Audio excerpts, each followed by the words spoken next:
Back out on a new leg of their campaign, the Sea Shepherds can't shake the Fukiyoshi Maru from trailing them.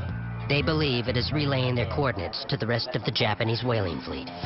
If the fleet knows the Sea Shepherds are coming, they will be able to stay one step ahead and continue to hunt whales unhindered. We're not going to be able to find the rest of the fleet. Them trailing behind us, the Fukiyoshi Maru. We've had them following us so long. I can't believe they're back there. I can't even go look behind the ship. If I look, I start foaming and frothing at the mouth. The bridge crew initiates a plan.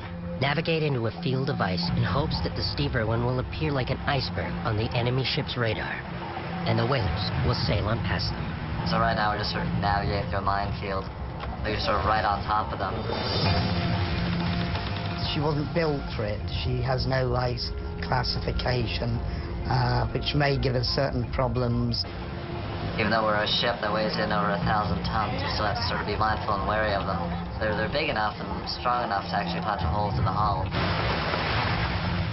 These are 10 miles. We get out 2 miles away. You might only be able to see us 12 miles. I think 12 miles is the limit of his radar. He's never hung back more than 12 miles. I'll keep an eye on him, though.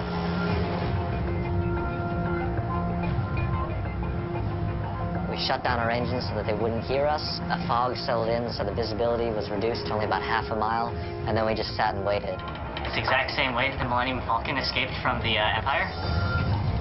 And even though we knew that they obviously wouldn't be able to hear us talking on the bridge, this sort of eerie silence just settled out through the whole ship as we all sort of clenched our teeth and hoped that, this was our chance to lose them.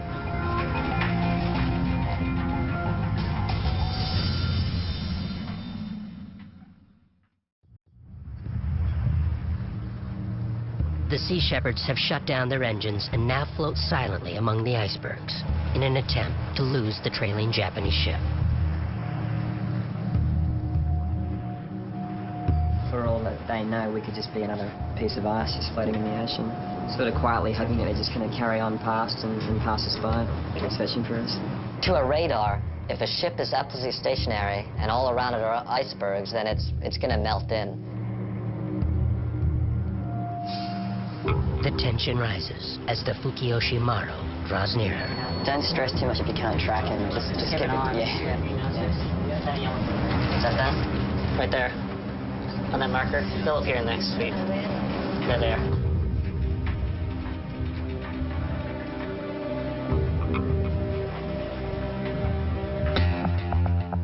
Finally, the Fukiyoshi makes its way past the Steve Irwin and shows no signs of slowing down. Fukiyoshi Maru, number 68, passed us about 3 miles, and they must have just thought we were an iceberg. And their range has increased. The range is now 6.9. Yeah. They're moving away from us. We are out of their range. The ploy has worked perfectly.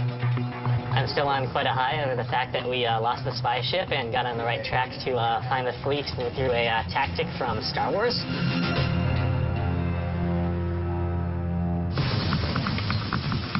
Free of the Fukiyoshi Maru, the Sea Shepherds are now back in the hunt for the Japanese whaling fleet.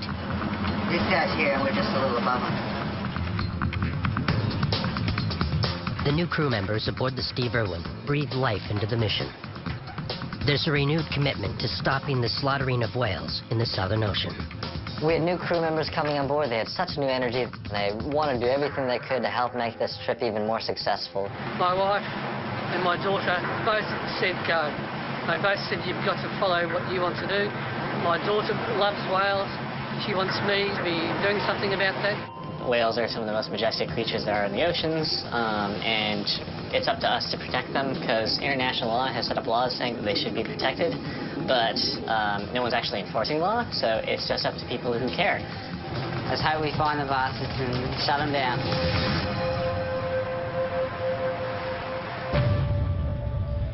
The Steve Irwin is now crewed by a new set of volunteers, some of whom have never launched inflatable boats before. The ship's bosun, Dan Babawi, must prep the inexperienced deck team before they have to use their skills in battle. Having a whole new untrained crew is slightly daunting. The next time we launch the boat could be for real, so we better have it right by then, It's not rocket science, you just got to pick a boat up and put it over the side without breaking it. The rookie crew finds this easier said than done.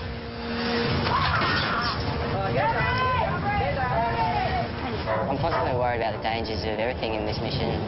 When you're on deck, there's a danger you could be swept off. There's, it feels like there's danger all the time. Like, it's not a risk-free sort of endeavour.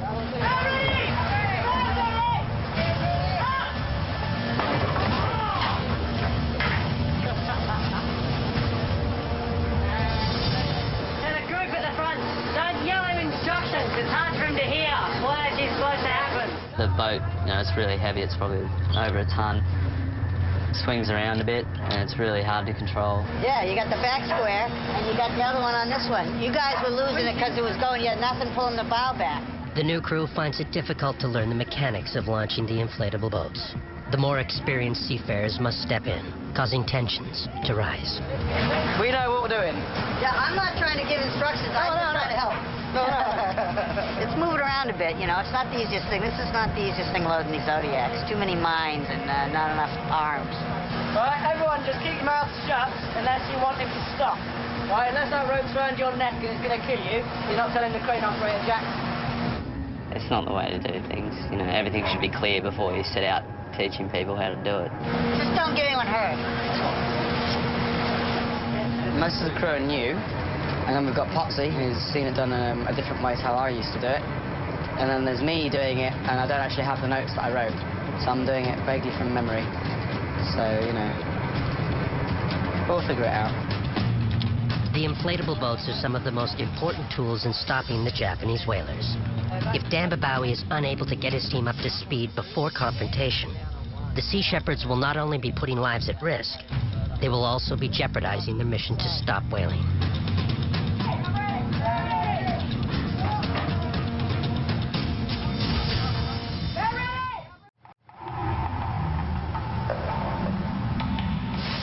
The Sea Shepherds continue on course towards the Japanese whaling fleet. The crew will be without the support of their helicopter, which was left behind in Melbourne for repairs. And they could very well still be to the southwest. We need the helicopter is what we need. The Sea Shepherds will be forced to rely on past experience and their equipment on the bridge to pinpoint the whaler's location. We've been working for the last few hours on getting our satellite data up and running again.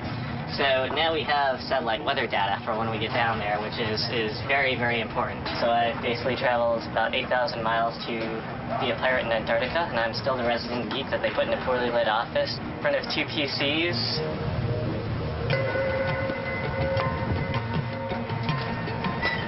We got a new ice chart. The new ice chart that came in today, it looks like there's a bit of ice relatively thick above the Shackleton ice shelves. We have coordinates of the boats inside here, which on the ice chart looks like there's a bit of water right in here. So they could be still hunting in here. After narrowing down the possible location of the whaling fleet, Brown presents his findings to Captain Watson. And that's the Shackleton ice shelf. This is where they've been for the last 5 or 6 days, right about here. Does it look like any land? It doesn't. It's like a little channel there. It looks like a tiny little channel. We're about right here. You gotta get closer. Depends on where you go. To the middle of the guy. So we'll go here and then come down. Okay.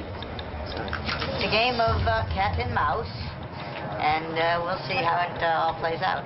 We're getting that area where the krill and plankton blooms are, and so that's where the whales will be, and inevitably the whalers will be wherever the whales are.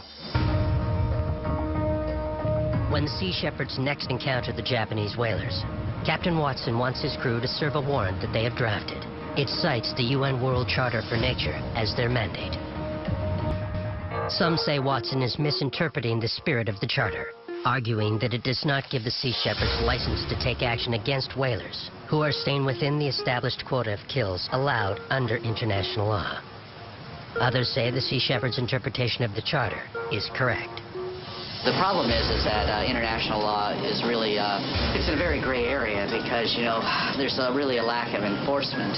Most of the world's oceans are in a state of anarchy. One of the reasons we get away with a lot of the things we do is the same reason that the people we oppose get away with what they're doing, because there seems to be a reluctance to uphold and enforce laws in international waters. As the Steve Irwin steams southwest, some of the Sea Shepherds spot whales from the deck.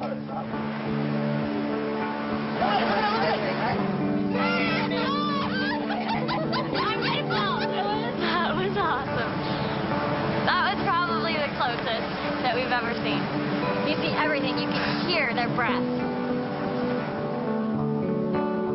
While it's difficult to know for sure, wildlife experts estimate that there are roughly 650,000 minke whales scattered throughout the southern hemisphere.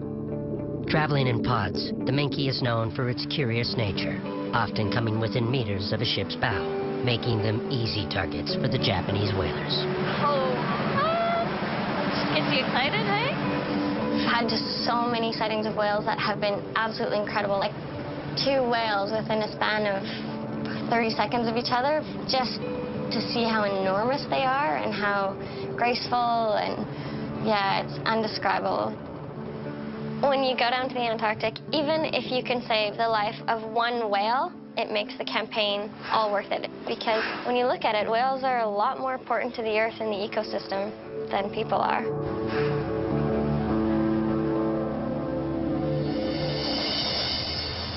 Second Mate Peter Hammerstead holds a meeting to find volunteers that can serve Paul's warrant, with or without international support.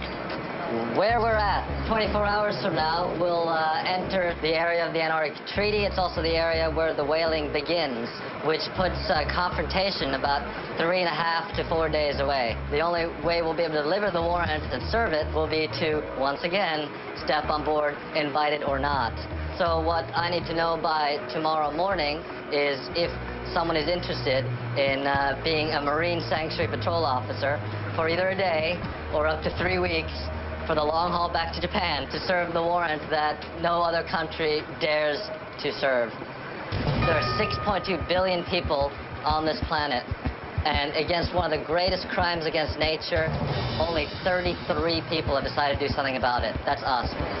So let's pull together and really make this thing happen.